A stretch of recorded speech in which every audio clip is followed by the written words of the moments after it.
côté, comme ça on va parler. Parce que malheureusement, on a des frères aujourd'hui qui s'attaquent. Et je dirais même, ça fait longtemps que des frères s'attaquent pour des hommes politiques qui en ont rien à foutre de ces frères-là. Ces hommes politiques en ont rien à foutre de ces frères-là, de ces frères ivoiriens qui se divisent à cause d'eux, de ces frères ivoiriens qui hier n'étaient pas en guerre et puis n'étaient pas en conflit et aujourd'hui sont en conflit jusqu'à se menacer des pires, des pires choses qui existent ou qu'on peut imaginer sur cette terre. Et c'est triste. C'est triste parce que, voilà, ils sont là les gens. Ils sont là. Vous voyez, il y a Thiam avec Alassane, il y a Soro Guillaume avec Blé Goudé, il y a Soro Guillaume avec Gbagbo, et puis il y a Thiam avec Simone Gbagbo, et il y a Soro Guillaume avec Alassane, et de l'autre côté, il y a Thiam avec Gbagbo. Pour vous dire que tout est représenté. Les partis politiques de Côte d'Ivoire, ceux qui sont le mal de la Côte d'Ivoire et le mal des Ivoiriens, sont représentés ici. Vous voyez? Parce que avant que ces gens-là ne prennent place, avant que ces gens-là n'arrivent dans la politique ivoirienne, tout allait pour le mieux. Tout allait pour le mieux. On ne parlait pas des nordistes et des divisions. On ne parlait pas des BT contre les nordistes. On ne parlait pas des baoulés contre les nordistes. Et puis on ne parlait pas comme ça. Les gens vivaient tous ensemble dans la paix. Qu'est-ce qui se passe? Qu'est-ce qui se passe? On a aujourd'hui des partis politiques qui sont en place, appelés aujourd'hui, qui ont changé, qui s'appellent aujourd'hui PPACI. D'autres qui ont changé, qui s'appellent aujourd'hui RHDP. Voilà, d'autres qui ont changé, qui s'appellent RHDP. Et puis, à cause de cela, la vie ivoirienne n'a pas la paix. La société ivoirienne n'a pas la paix. Parce que ces gens-là, on dirait qu'ils ne veulent pas la paix. Parce que ces gens-là, on dirait qu'ils aiment les conflits. Parce que ces gens-là, on dirait qu'ils aiment les divisions. Il faut écouter leurs partisans. Il faut écouter et réécouter et réécouter leurs partisans. Et puis voilà quelqu'un qui s'appelle aussi, qui a un parti politique qui s'appelle GPS. Il faut écouter leurs partisans. Voici aujourd'hui un homme aussi qui a créé un parti qui s'appelle Cogec. Il faut écouter leurs partisans.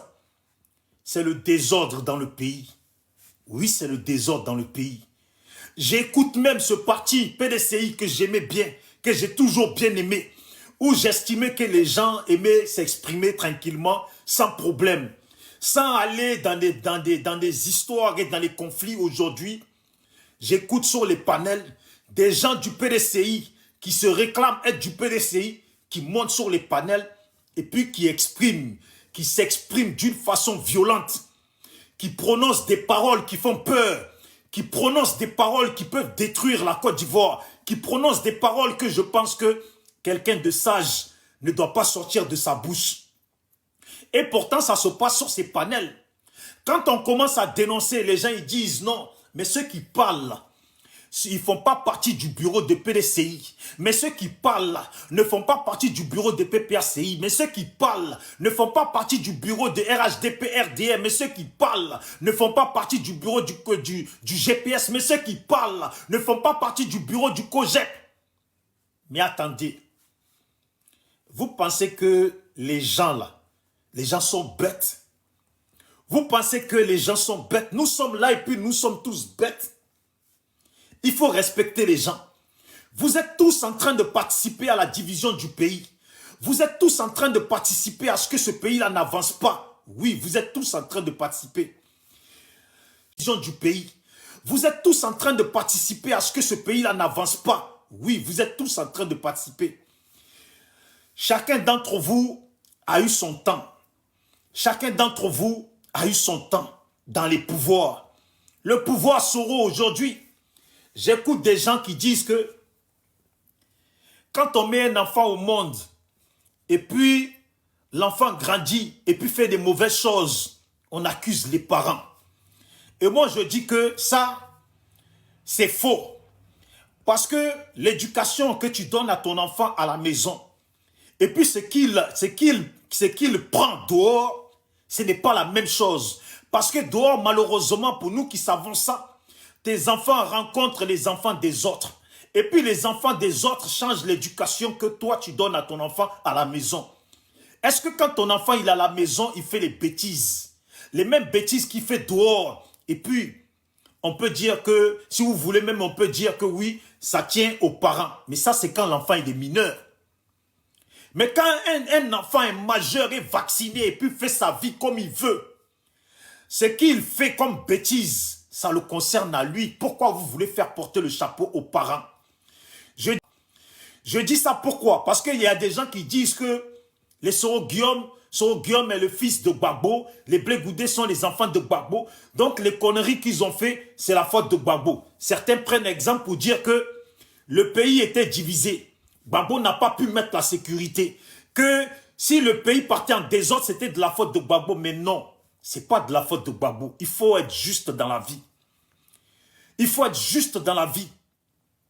Quand vous avez quelqu'un qui prend un pouvoir et que ce pouvoir, déjà il prend un pouvoir dans le désordre et qu'au bout de quelques mois, on mélange son pouvoir et puis on traumatise son pouvoir. Et comme il n'aime pas la violence, comme il aime la paix, comme il veut aller à la paix, il dit quoi aux Ivoiriens?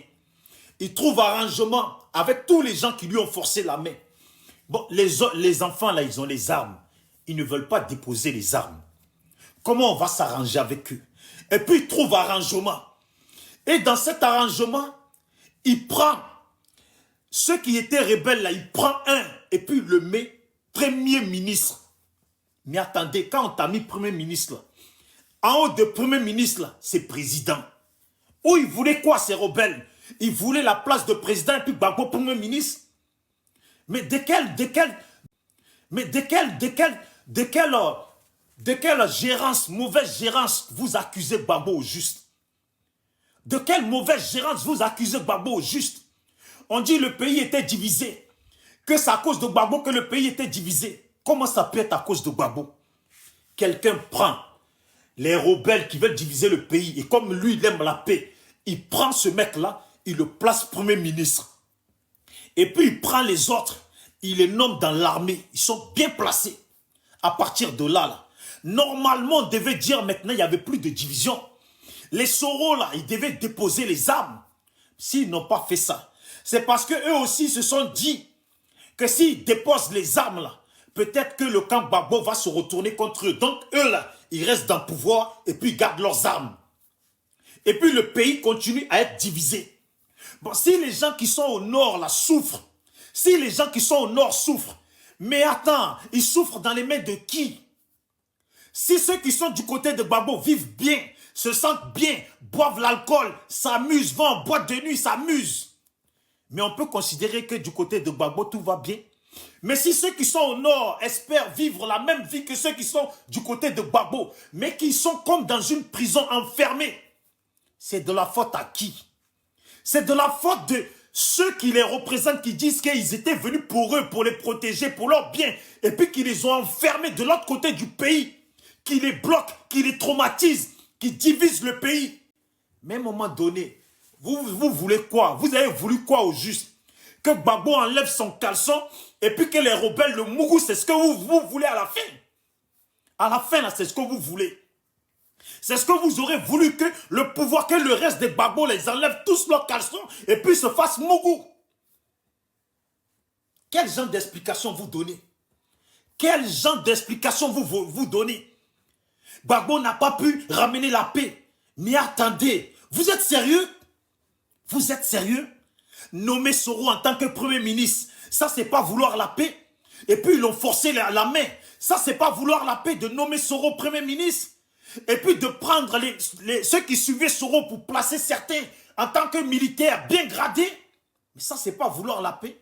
Quel genre de paix vous voulez? Si le pays est divisé, puis les vôtres ont divisé le pays, et puis le Nord, ils l'ont mal contrôlé, ils ont mal géré le Nord, il va falloir à un moment donné reconnaître ça. Il y a des gens qui montent sur des panels qui ne sont même pas capables de dire que quand les rebelles étaient au Nord, là, ils traumatisaient les nordistes. Ils traumatisaient nos parents du Nord. Et même entre eux, rebelles, là, ils ne s'entendaient pas. Même ça, là, ils ne sont pas nombreux à dire ça. Et pourtant, c'est la réalité.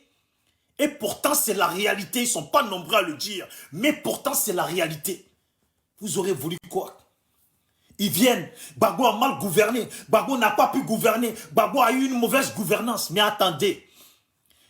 Vous savez quand même que quand il y a le Premier ministre, là, c'est le Premier ministre qui gère le pays. Ça, au moins, vous le savez. Quand il y a le Premier ministre, c'est le Premier ministre qui gère le pays. Il y a des gens, ils vont te sortir. C'est eux qui sont des philosophes. Non, mais quand tu es chef, quand tu es le commandant d'un bateau, et puis le bateau part en live. Mais quand un bateau n'est pas stable, et qu'il y a déjà du désordre dedans, et puis tu prends ça avec le désordre dans l'espoir de ramener de l'ordre, et puis à peine tu as commencé à mettre quelques peintures, les gens se lèvent, et puis divisent le bateau en deux. Maintenant, toi, tu es dans l'autre camp, et puis eux, ils sont dans l'autre camp, et puis ils menacent. Maintenant, toi, parce que tu es le commandant du bateau, tu veux que le bateau fonctionne bien. Tu veux que tout fonctionne bien. Qu'est-ce que tu fais? Tu prends un là-bas et tu le mets à côté de toi. Alors, aux commandes, là, tu le mets à côté de toi. Et puis, tu prends ceux qui sont à peu près avec lui, et puis tu les mets dans les positions de bonne gérance du bateau.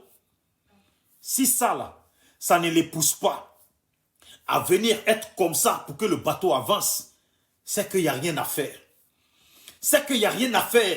La seule chose qu'on peut faire, c'est quoi? C'est de dire, c'est que Gbagbo décide d'enlever Soro Guillaume et puis d'enlever les autres. Mais vous savez que ces gens-là n'ont pas déposé les armes. Ils n'ont pas eu l'intention de les déposer et ils ne les ont pas déposés. Si tu leur dis de s'enlever au poste où tu les as mis là, mais c'est encore mettre le désordre dans le pays. C'est encore mettre le désordre dans le pays. Ça veut dire que ce désordre-là, Gbagbo voulait il ne voulait pas ce désordre-là, il était obligé de se le taper. Les gens disent, il n'a pas su mater la rébellion. Mais s'il avait maté la rébellion, vous aurez dit ici, Gbagbo a tué les nordistes. Gbagbo a tué les nordistes. Mais vous ne dites pas les rebelles là, qui se disent nordistes et puis qui ont fait du mal aux gens du nord là-bas. Là. Vous ne le dites pas. Et ça, c'est mauvais. C'est mauvais.